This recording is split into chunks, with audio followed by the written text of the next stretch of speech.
Els 4 nens que van perdre la vida ara fa un any al camp de beisbol de Sant Boi de Llobregat han rebut un homenatge en el mateix lloc on van morir.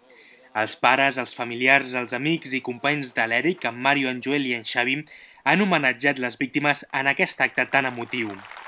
L'advocat de les famílies ha assegurat que continuaran unides fins que es faci justícia.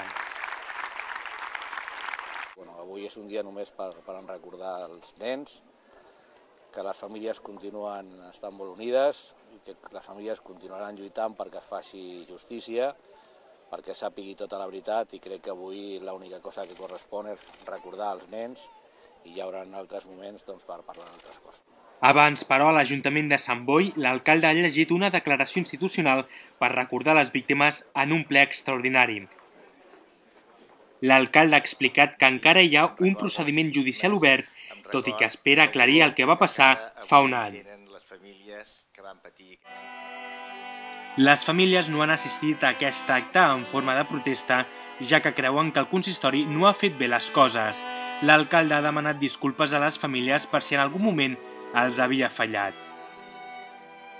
De haber estado o haber pretendido estar siempre a su lado, y si en algún momento no he sabido estar, pedir disculpas. Y esto es lo que he hecho y está escrito y lo tienen todas las familias de Sant Boi.